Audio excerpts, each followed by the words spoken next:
Hello and welcome to this IsleVote21 online meeting for the Isle of Wight County Council seat of Shanklin South.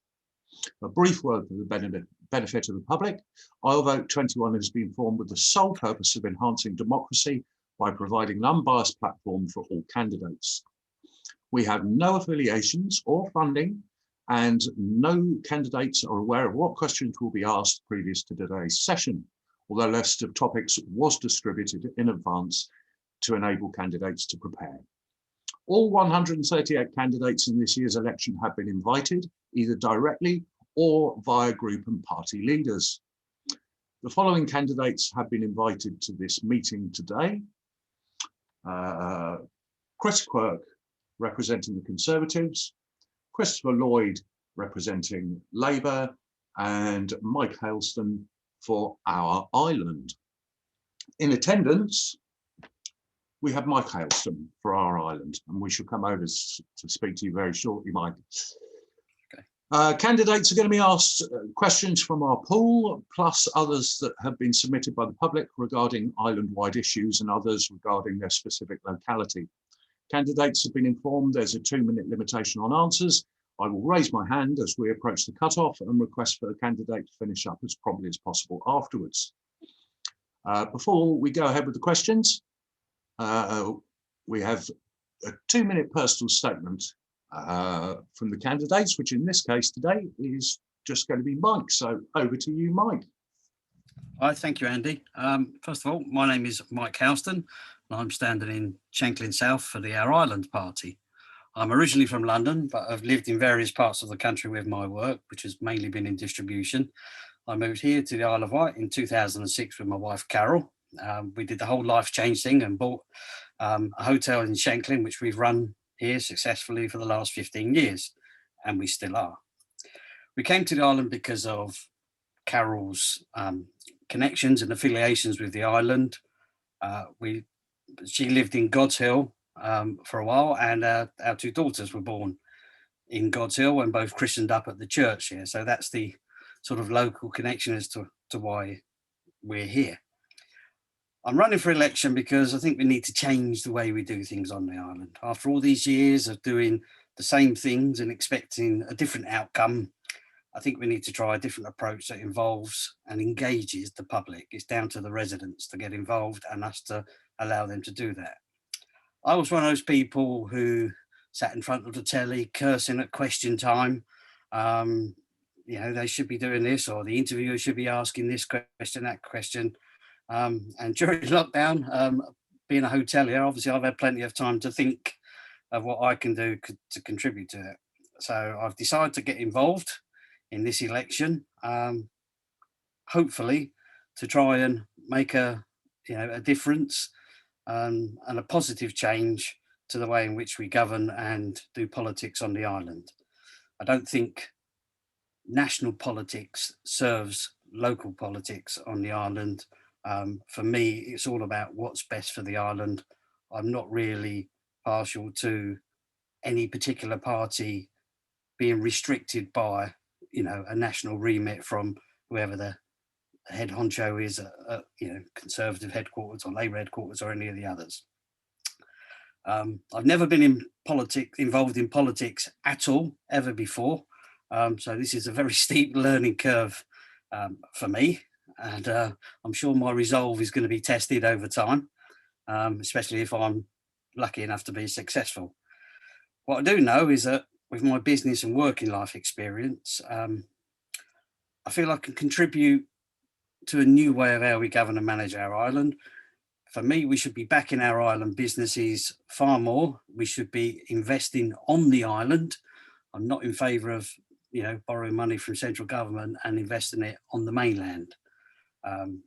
Because what does that say about our faith in our business, and what does it tell our businesses of our belief in them?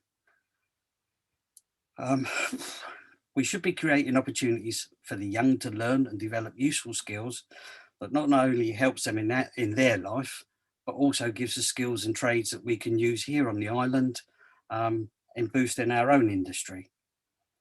I'd like to see the opportunities for the youngsters to learn, and I'm not just talking about universities. I've a grandson who went to college, did a electrical course, and then when it came at the end of the course, they said to get experience by going with local firms. He fell flat because nobody was taking any youngsters on or even giving them work experience. And I do think that's something that the council should be supporting the colleges and the youngsters in doing. It's not all about universities. I would like to see the Isle of Wight College linked and affiliated to one of the universities, but we should also be looking at vocational roles for the youngsters on the island, try and create our own Silicon Seaside, if you like, our answer to Silicon Valley, but we need to create more opportunities for the island. That's what I'm about. Lovely job. Thank you very much. Yeah, opportunities on the island is something that we have been speaking a lot over these meetings. So you're definitely not alone there. I'm going to move over to the questions that we have here. Okay. And the one that I have to start off with, considering the roles available within the current cabinet system, transport, education, environment, etc., which position favours your interests and skills? Well, most of my interests and skills have been around business. So therefore, I believe that falls under regeneration, and it's about how we support our businesses going forward. I have personal experience of dealing with the SLEP, the Solent Local Enterprise Partnership, who even have particular funds for the island, but getting access to those funds, those grants to help improve businesses is far more difficult than it should be. And as a council, we should be helping our businesses find access to these grants and also supporting them in how to apply. A lot of it, the paperwork for a grant from the SLEP is 10 times the amount of paperwork that a business would have to apply for to get the local area grant that we've got on the back of COVID from the government, and it's a less amount, if you like. So for me, it's about supporting the businesses as much as we can, because if you support business, they grow, create jobs, give opportunities to youngsters, like I just said, and to the general public, at large. So that's, something I believe we should be doing. Definitely. Yeah, the whole money tree, once planted, grows and it's fruit for everyone, isn't it? So it really is a case of trying to get those businesses and investments in the island, rather than leaving the young people in a situation where they have to leave to find their opportunities. So yeah. Certainly I couldn't agree more with you there. Right, the second one that I have for you here, can you name a council service, name one policy area that the council should lobby central government for? Well, obviously it's about the island status and being classed as an island. My opinion is that Mr. Johnson and co, who promised us an island deal, already owe us 6.3 million. And I'd like to see them actually honour that. We've already had a study into that sort of backed up the argument that the island has in providing the same service and how much it costs comparable to the mainland. And yet the answer wasn't, here's the 6.3 million, it's here's 50,000 to do yet another study to prove what we've already proved, if you like. So for me, it's, lip service. It's not honouring what he said. It's not honouring the spirit of the island and entering to, being a testing bed, if you like, for track and trace in the early days of COVID. The island's brilliant at putting its hand up and volunteering to lead the way and show that we're a willing population, if you like, on the island. And to not get the island deal is a bit of a slap in the face and a bit of an insult. So that's what I would be lobbying government for. Quite right. Yeah, words are all too easy. It seems from the lips of some politicians, and promises so easily get forgotten, don't they? Right, moving down here. What relevant experience would you bring to a council, and what have you achieved in communities in the past? Relevant experience to a council is obviously I've been involved in tourism on the island. I've also been involved in the Shanklin Hoteliers and Accommodation Association. I was vice chairman for a while. I've resigned from that position to focus on this because I don't think it's fair on the association, and that way also no political affiliation would be lobbied at them. So that's local, because I've been wrapped up for 15 years, to be honest, in my business, solely focused on that.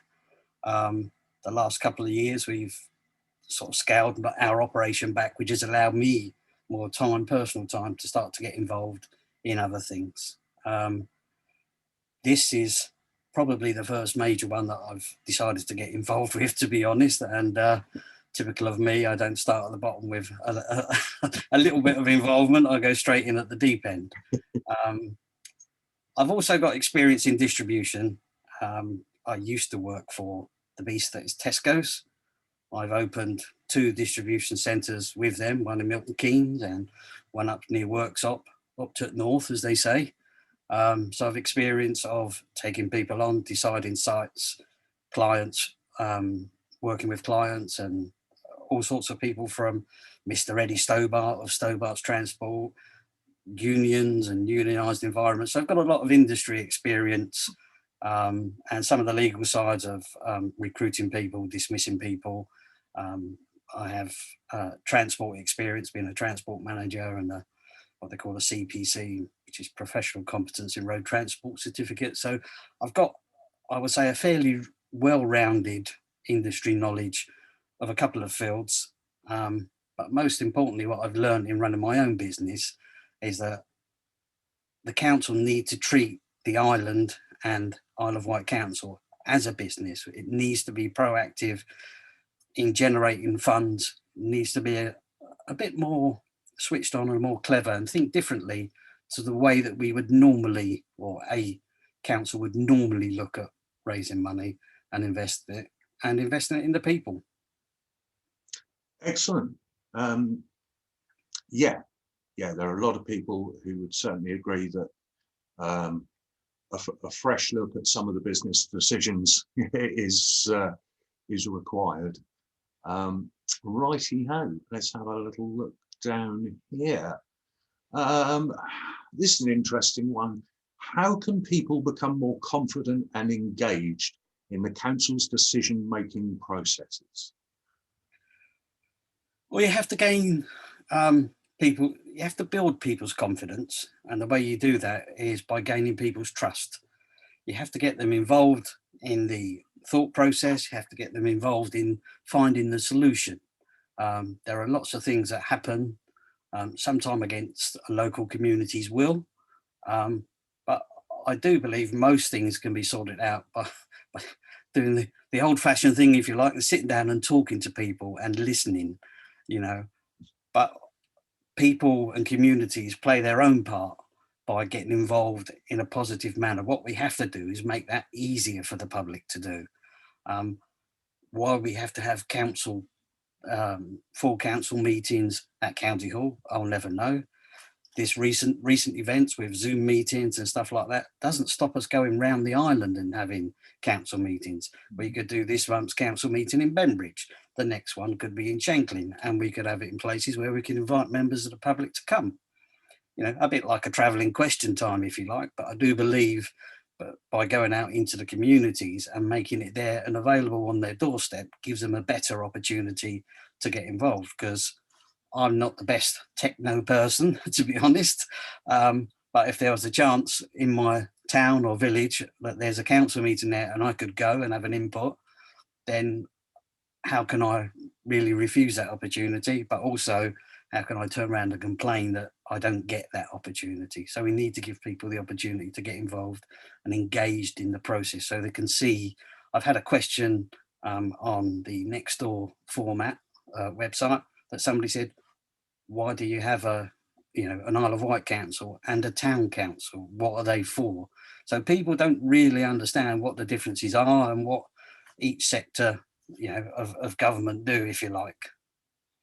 Quite. There seems to be a bit of a disconnect, doesn't there? People go out once every 4 years, they put a tick in a box, and then spend the rest of the time saying, "Who are these people that we voted for?"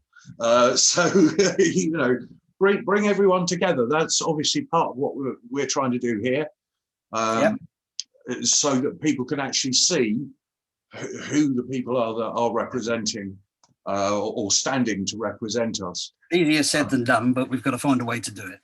Quite right. Yeah. Right, next one I have here is on the volunteer sector, and it says the volunteer sector carries a great deal of weight on the island, especially during the recent crisis, to the great relief of tax-funded services. Can you suggest any ways which the council can support the volunteer sector better? Personally, I think the volunteer sector saved a lot of the island and saved a lot of people on the island, and a lot of stress and worry, from food banks to caring and all sorts of fantastic work that people have done. And I don't think it gets recognised, or certainly they probably don't feel it gets recognised as much as perhaps it should. The way that a council should support that is by making sure they've got the facilities that they need, because as you say, it's a tax saving service in a lot of cases. So is it that they need premises? Is there something that the council can do to provide something that would make them providing that voluntary service better? I do believe that we should get the local town councils involved with the Isle of Wight Council for the voluntary sectors in their own areas, and perhaps look at putting some funding their way via the town councils to support their operations better than we currently do. You can't just say, oh, this particular voluntary service is being done, so let them get on with it, and we thank you very much. I think there needs to be more recognition and more acknowledgement of that, and more support, not just morally, but if we can, and if that's what the people want, because obviously it's their taxpayers' money, we would look to support them in that way as much as you can. You can't pay everything for everyone, but if you can do small things, local town councils give grants to various sectors within their towns. I know we do the Shanklin in Bloom and stuff like that, but there's nothing stopping it from being more money towards voluntary services, just to give them a bit of recognition, to be honest. Yeah, quite right.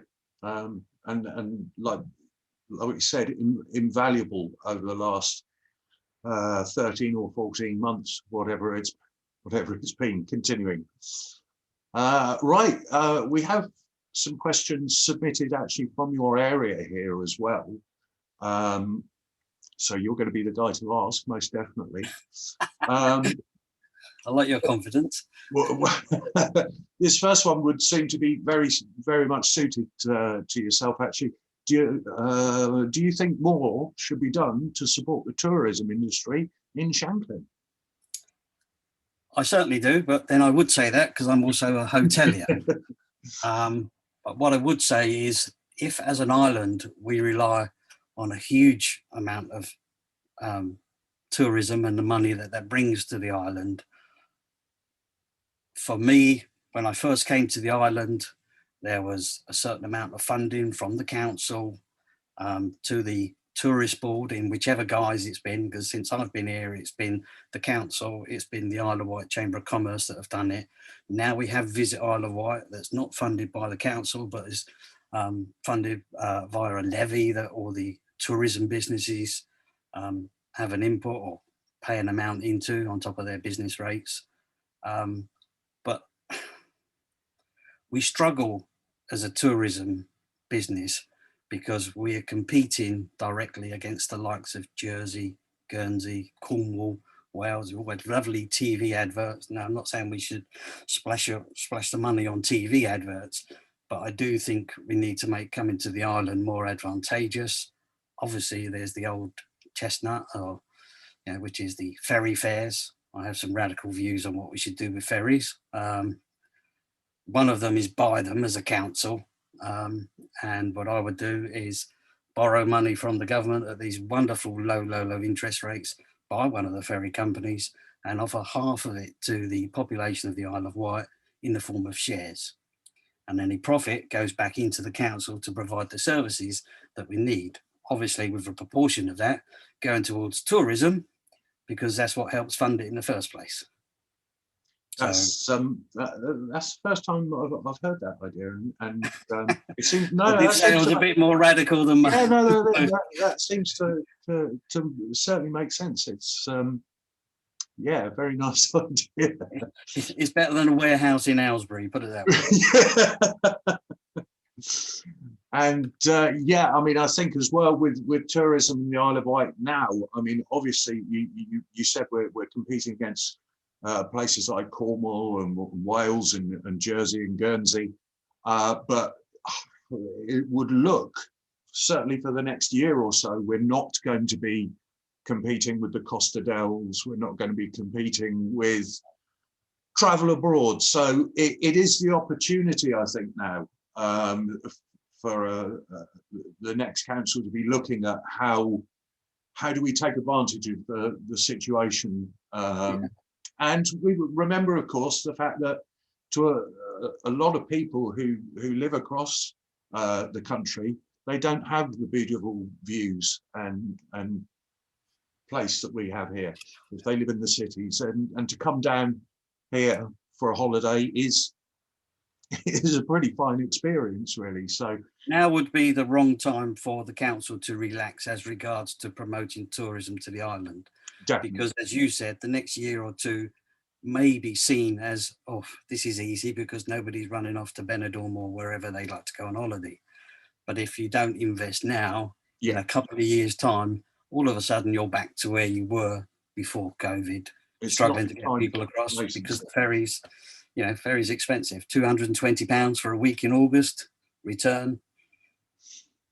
You know, that's needs addressing. Another Shanklin one here. What are your views on 20-mile-an-hour speed limits in Shanklin?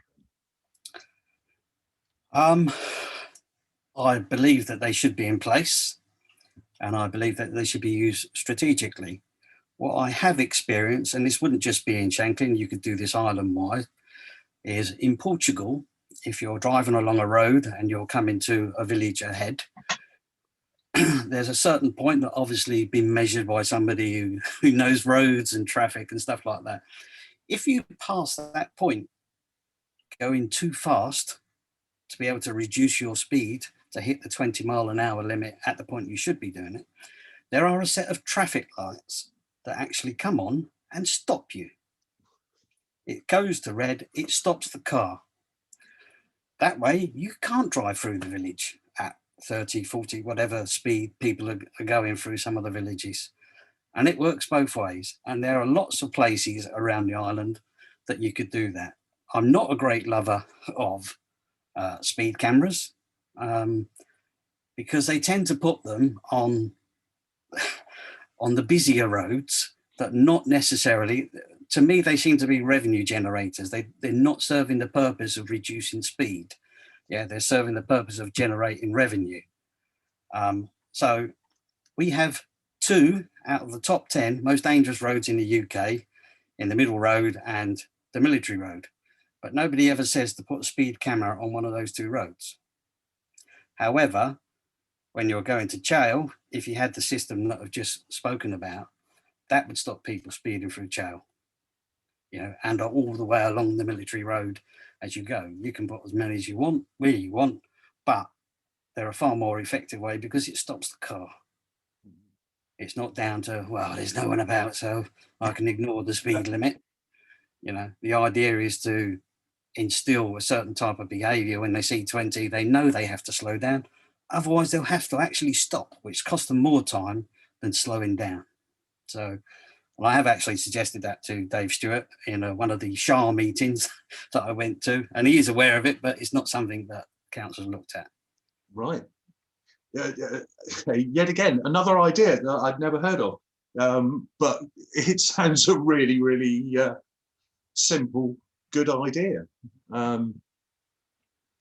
Fantastic. Right. I'm looking down. I just have the one more question for you here, Mike, which is one that we've been asking all of the candidates over all of these meetings. And that is, knowing your local community as you do, what local issue would you like to address that you know is of concern to your residents?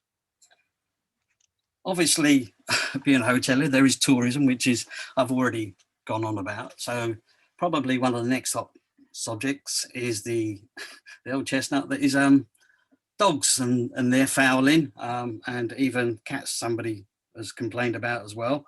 But I do think we need to introduce some sort of controls. I know people say about dog wardens, but then how many do you employ?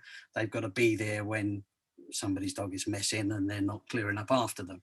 So it's not easy to police, but I do think we should look at, because I know the public and I know hoteliers obviously complain, because the last thing they want is, you know, down Hope Road, their guests going down the road and there's loads of dog mess everywhere. So I know there are hot spots, if you like, and I think we should have a dog warden force or an enforcement force that goes around like we do with cars, like we do with parking. Every now and again we switch their remit, if you like, and they focus on wherever the latest hotspot is. And even if they spend a day or two and they can talk to people who are out walking their dogs and let them know that is what they are looking for. People need to be reassured that they're not just being ignored. You know, dogs can do what they, or the owners can let their dogs do what they want them to do because they can't be bothered to take a black bag and pick it up. Obviously, make sure there are enough dog poo bins, which is another complaint, and also make sure that they're emptied more often than they currently are, because again, that is yet another complaint people talk about. If you talk to the dog owners, they say, yeah, I pick them up and I've got my little black bag and I'm looking around for a bin everywhere. Now, obviously, you can't have more dog poo bins and letterboxes and stuff like that on the streets, but it's, you know, if there's a particular hotspot area, then it's about, you know, dealing with what you've got coming up in front of you. Stats say a lot of things, and then you should react to that, and then you should deal with the problem head on, not just, you can phone up Island Roads, I believe, and say there's a load of dog mess on this particular pavement, and they will send a man in a van and he will come out. You know, they say we can't afford dog wardens, but we can afford for an employee of Island Roads to come out and clear up the mess. So that's sort of, you know, a bit of a non-entity to me. I think we should be investing in it, because if we're a tourist, especially in tourism towns, you know, if we want people to come back, we need to make it look nice, and that's one of the ways that we can do that. So in Shanklin, that's one of the problems, but we have many, and I'm happy for people to contact me to, you know, flag them up and see what we can do, especially obviously if I get in. What I'm going to do, Mike, we're coming to the end of our time here today. Thank you ever so much for coming in and speaking to us. I'm going to put in the description of the video a link to the Our Island website. Okay, lovely. And I presume that through that, residents would be able to contact you if need be. Yeah, I'm not brilliant at Facebook, but I do have a Facebook page as well. And Our Island have a Facebook page, but I'm Our Island Mike H at btinternet.com. If people want to send me an email, I'm more than happy. I'll do what I can to answer. I'm not brilliant on Facebook. I'm okay at the very, very basics, but when it starts to copy and paste and do this and do that, and don't talk to me about Twitter, but Facebook seems pretty much a place where people go to argue these days. So yeah, maybe it's better to avoid that. I call it face ache because it's nothing but a pain to me, to be honest. So yeah. Yeah, that's fantastic. I'll put your personal email down in the description as well. Like I say, it just remains for me to say thank you very much for coming in and speaking to us today, and the very best of luck in the forthcoming election, Mike. Thank you for this opportunity. It's been really good, and not as terrifying as I thought it was going to be. As one of my first foray into political life, shall we say. Yeah, it's a lot less painful than I thought it was going to be. I've got reams of paper here that I'll write this down and I'll write that down, but There's nothing wrong with being prepared at all. So. Yeah. Excellent. Okay. Thank you very much. much, Mike. Cheers. Yes. Thank you.